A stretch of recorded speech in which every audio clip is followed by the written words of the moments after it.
کە سوکاری سەربەرزی شەهیدان ئەوانەی ئازیترینی کەسەکانیان بە نیشتیمان بەخشی کۆنگرەی چوارەمی یەکێتی بە دەستپێکی قۆناغێکی گرنگ وەسف دەکەن و هیواخوازن بۆ داهاتووش یەکێتێکی نوێ بە بیر و هەنگاوی نوێوە درێژە بەکاری ڕێکخراوەی بدات. ئێمە وەکو سوکاری شەهیدان داواکەرانی کۆنگرەی چواری یەکێتی نیشتیمانی کوردستان کۆنگرەی تەبایی و چەپکە گوڵەکەی مامی بەڕێز بێت، کۆنگرە بێتە هۆی گەشەسەندن و زیندووکردنەوەی یەکێتی نیشتیمانی کوردستان کە ڕووبارە خوێنی داوە بۆ ئەو شۆڕشەی کە ئەنجامی داوە. ئێمە هەمومان وەکو کەسوکاری شەهیدان کە ڕابەری کۆچکوردمان بەڕێز مام جەلال کە ئەو شۆڕشەی دروست کرد لە ساڵی 1970 بۆ نێبوونەوەی شۆڕشی کورد بوو.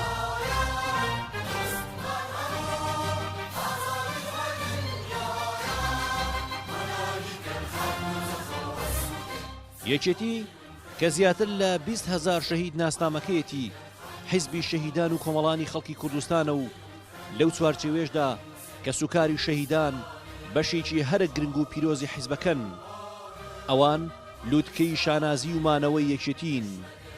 بە دڵنیاییەوە کۆنگرە مای خۆشحاڵی و نێبوونەوەی یەکێتی نیشتیمانی کوردستانە و ئاواتی بنەماڵی شەهیدانیشە کە بۆ کۆنگرەوە کە خۆشحاڵن کە ئێستا دەکرێت لەو ئاواتەشدا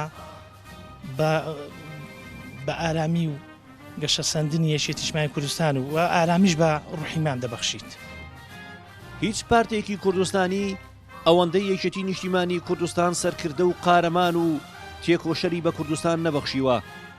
لەکوێ مەترسی بۆ سەر کوردستان و دەستکەوتەکانی هەبێت قارەمانەکانی یەکێتی سازن، لە هەر کوێ نیشتیمان زامدار بێ تێکۆشەرەکانی یەکێتی ئامادەن، وەک ڕابردوو هەر وەک ڕۆژانی سەختی خەبات سەنگەری پارێزگارین لە نیشتیمان.